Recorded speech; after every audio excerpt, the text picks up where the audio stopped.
जंगल में एक डरपोक खरगोश रहता था। एक दिन वह नारियल के पेड़ के नीचे मजे से सो रहा था कि अचानक एक फल उसके सिर पर आ गिरा।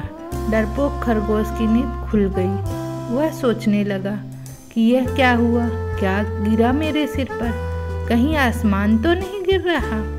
दिमाग में यह सोच आते ही वह डर गया और फिर क्या, वह भागने लगा। वह बेतहाशा भागा चला जा रहा था। उसे इस तरह भागते हुए जब हाथी ने देखा तो पूछने लगा, अरे भाई खरगोश, क्या हुआ, क्यों ऐसे भागे जा रहे हो? खरगोश हाँफते हुए बोला, भागो भागो, आसमान गिर रहा है। खरगोश की बात सुनकर हाथी भी डर गया। वह भी उसके पीछे भागने लगा। कुछ देर बाद उसकी मुलाकात गेंडे से हुई। गेंडे ने भी भागने का कारण पूछा तो हाथी ने खरगोश की सुनी बात दोहरा दी, भागो भागो, आसमान गिर रहा है। ये सुनकर गेंडा भी डर गया और उसके पीछे हो लिया। अब जो भी उन्हें मिलता आसमान गिर रहा है सुनकर उनके पीछे भागने लगता। खरगोश के पीछे हाथी, हाथी के पीछे गेंडा, गेंडा के पीछे भालू, भालू के पीछे चीता और ऐसे ही जंगल के ढेर सारे जानवर की कतार लग गई। सब बेतहाशा भागे जा रहे थे। इतने सारे जानवरों को इस तरह भागते हुए जब जंगल में टहल रही लोमड़ी ने देखा तो चकित रह गई। उसने कतार से लगे भालू से पूछा, क्या हुआ भाई, तुम सब लोग ऐसे कहाँ भागे चले जा रहे हो?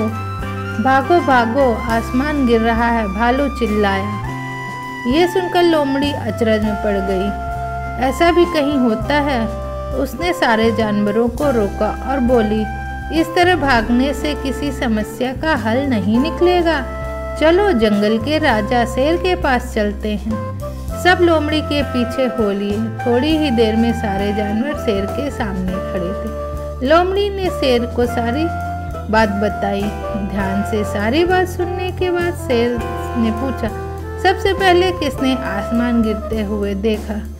सबने खरगोश की तरफ इशारा किया। शेर ने खरगोश से पूछा, तुमने कहाँ देखा कि आसमान गिर रहा है?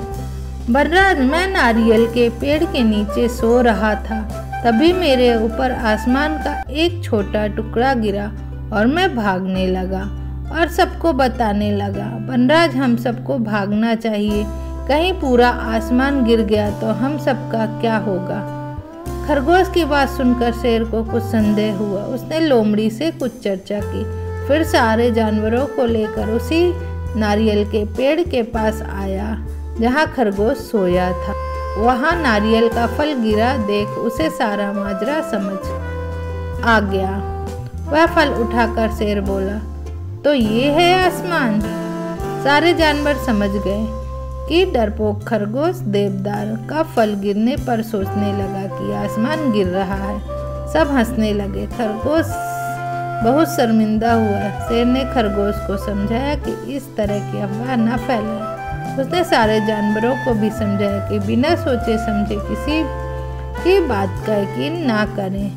तो इस कहानी से हमें क्या शिक्षा मिलती है? बिना सोचे समझे अफवाहें ना फैलाएं, किसी की बात पर बिना सोचे समझे विश्वास ना करें।